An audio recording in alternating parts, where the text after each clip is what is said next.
Now we're going to talk about two new 4-axis methods.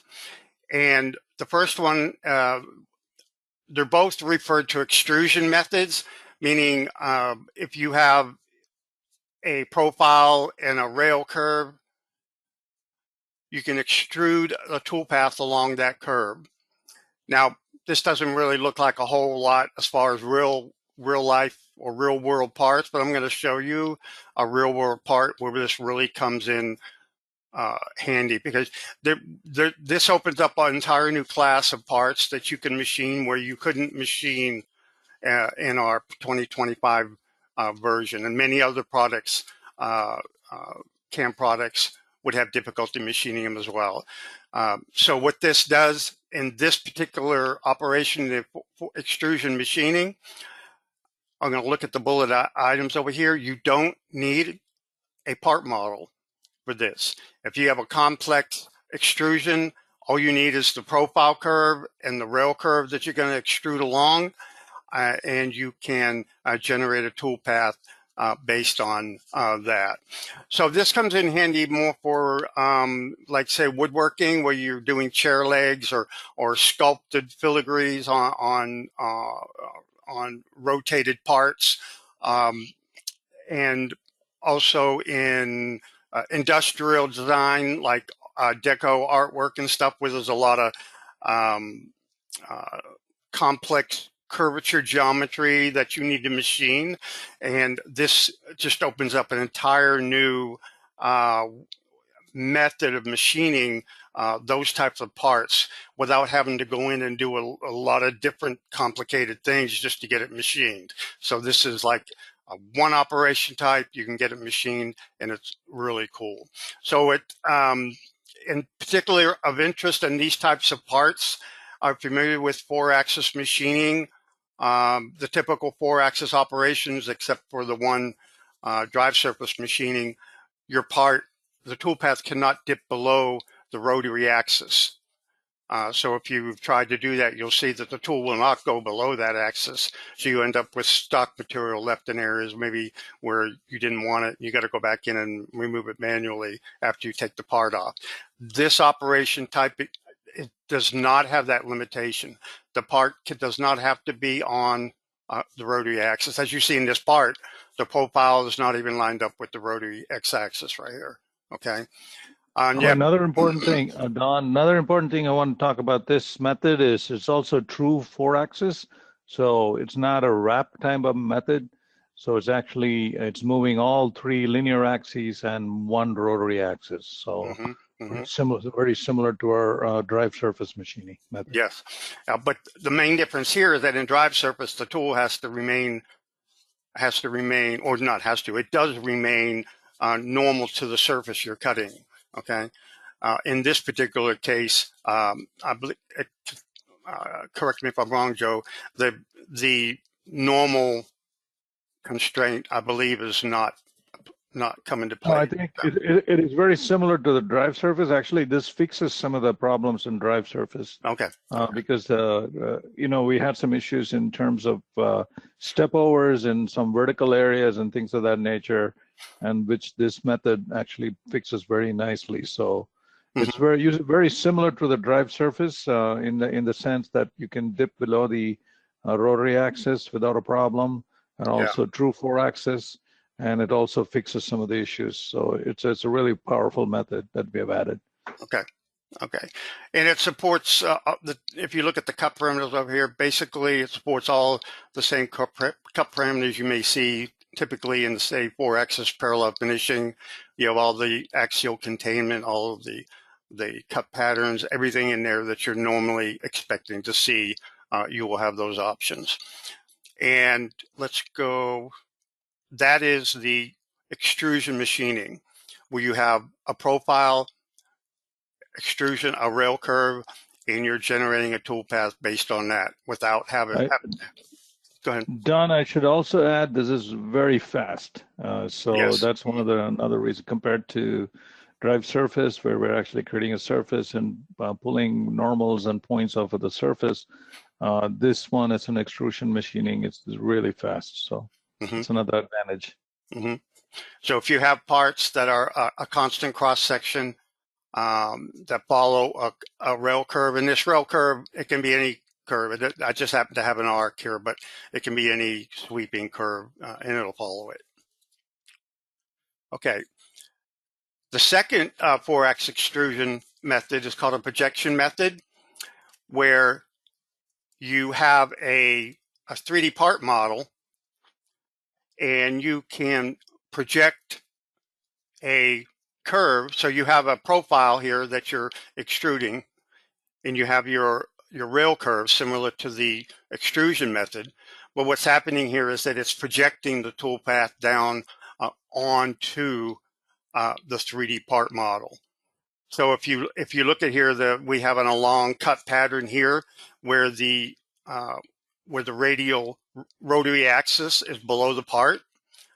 So you can cut, you can program parts that fall above or below the rotary axis, which is again, you can't do that. The only method you can do that currently is in the drive surface machining, and with this, you have a lot more options that you can work with. So the part, you can be any shaped part. It can be a mesh, it can be a surface model. And then you have a profile curve that you are using to extrude along a rail curve, but then the tool paths are projected down onto the surface. Okay, so I'm going to show you that. I'm going to show you both of these 4-axis methods here. But this, again, this opens up an additional types of parts, whereas the extrusion method, you were limited to one profile and one rail curve, and the tool path is fixed in that profile. Okay, your tool paths are always going to follow that profile along your rail curve. In this particular one, it's similar, but you can have any type of part, any 3D model that flows that you can't normally cut in our existing 4-axis methods. So I mean, I also should throw in a word of caution here. We can't, Don said any type of parts, but you also have to be a little bit careful about the curves that you're using to extrude. It's not too different from the model you're machining or projecting onto, because that can create some weird toolpaths behavior, because we are actually using the normals of the curves to extrude to project. And if your part underneath is convoluted too much, you might have some loops and things of that nature in the toolpath. So that curve to extrude and curve to extrude along, they should kind of follow or look similar to the part surfaces beneath that you're projecting to. Yeah, the examples we have, we'll discuss that. We'll show you what we're referring to. In this slide, we're just showing a circle, that's encompasses the part and then extrudes along a profile. But we'll show you that in more detail. So if you look at the bulleted items here, if you can project to the underlying surfaces. Your toolpaths can dip below the rotary axis. In this picture, the X is the rotary axis. So the part, not even really on the rotary axis at all. It can be off the axis. And again, you have the standard cut patterns and containments that you normally expected to see in like a 4-axis parallel finishing operation. And here's the dialogue over here. And if you look up here under 4-axis, you'll see these two additional new items here called extrusion and projection extrusion. And we're going to show you this in detail coming up. So what I got here is, if you look at it from simulated front view. So picture. Turn off your properties window, please. Thank you. So this is a chair leg, if you think of that. Okay. So we got a sweeping curve. Okay, that represents a chair leg. And then on the end here, we have a cross section. Okay, that's being in I'm talking about the 3D model itself now. We have a cross section. Okay, which is extruded along this curve right here, okay? So let's talk about how you would have to machine this in 2025. Currently, the issue that we have, or that you will probably know if you're doing 4-axis, is if you look at the top view, the part does not flow along the radial axis, so the rotary axis. So the x-axis is the fourth rotary axis. The part does not follow that axis.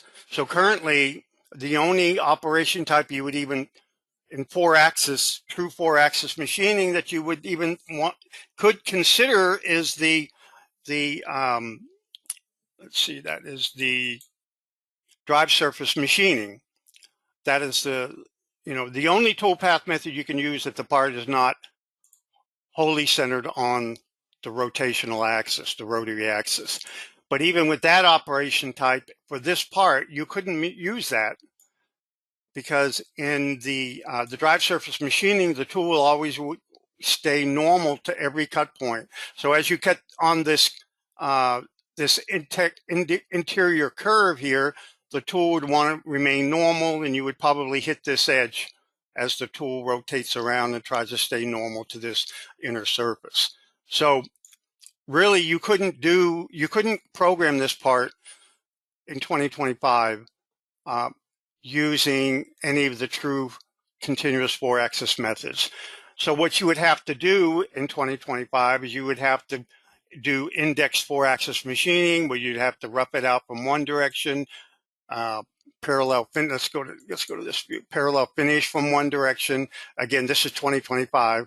You would have to go from that direction, then you'd have to rotate the setup to the bottom, rough it out from the bottom, finish it from the bottom. Again, I'm showing you the rotary axes are fixed in during these machine operations. So we're going to rough it out from another side, parallel finish from this side, if you're getting the point, parallel finish from the back side. So you're having to do multiple operations to get that tool to finish this really complex part, okay? And you can do it this way, but you're probably going to see a lot of areas where you want to do some cleanup, because you're not going to get a good coverage with all these different disconnected operation types. So now what you can do, if you look down here on the setup 2, is we have our different 4-axis projection methods. So let's look at the extrusion method. Okay. So basically, what you're doing here, let's look at this a second. Basically, what you're doing is you're extruding the curve, the profile, okay, along this curve. Let's turn, okay. So and you're also projecting, so it's not just extrusion, it's extrusion projection. So. Yeah, let me look at that. Yeah. So on this one, the first one was flowing along the curve. So if you look at that, so this is a very nice finishing tool path. There's only one entry and one exit, and the tool and the rotary axis is rotating as the part is being machined. So, very straightforward, very fast, one entry, one exit, and the part is programmed. And yeah, this is the one I wanted to show you. This is the extrusion method. There's no projecting it. We could turn the part off. Okay. So you don't need to have a part. Basically what it's doing is it's using this profile right here, and it's extruding it along this curve right here. Let's go to the back side. You can see that curve, and you'll see that the rail curve doesn't have to be on the extrusion profile. Okay, it's going to take this profile and it's going to extrude it along this curve, and it's going to generate all the tool paths required to program that shape. And in the extrusion dialog, you have for your control geometry, you have your profile curve that you're going to extrude. Okay, this curve here. And then you have your rail curve that you're extruding along. And then all of these cut parameters are very similar to your 3-axis or 4-axis parallel finishing, where you have all of your cut axial containment. You can contain it just to program one section of your part. So all of these parameters are very similar, if not identical, to 4-axis parallel finishing, but you're applying them to a extrusion toolpath. So this is a class of parts that you could not program yet in 2025. Well, you could, as I'm showing you, with all this, multiple indexing and all of that, you could get there, but you probably wouldn't end up with as a very good cut surface on your resulting part as you can now with the extrusion methods. So this is the extrusion just with a profile and a rail curve, and you can go across it or along it however you want. So let's look at this one here. Let's turn the part back on. Okay, so I got multiple parts here. Let's turn them off.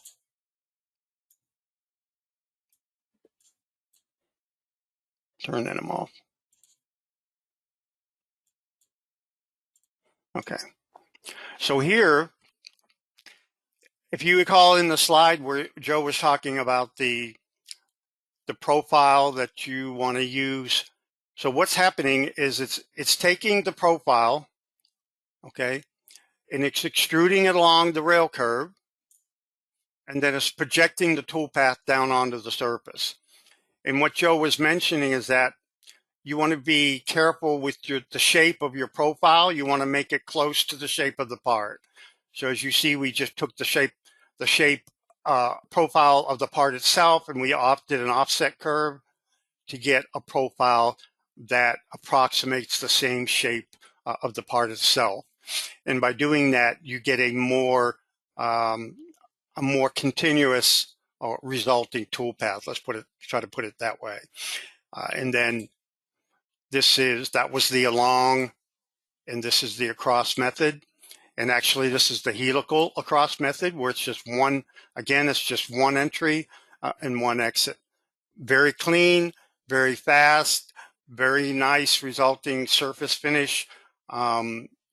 If you're doing anything in 4-axis, your eyes are popping open right now because you're seeing all the possibilities of what you can do, where you had to really scratch your head and maybe gripe a little bit before when you're trying to do parts of complexity like this. So a very, very, very big enhancement for 4-axis. If there's any questions, put them in the questions panel. But as you can see, a whole new class of parts now that you can program in 4-axis very quickly. And let's just go ahead and do this simulation here. This is a simulation. Let's just go ahead and simulate all.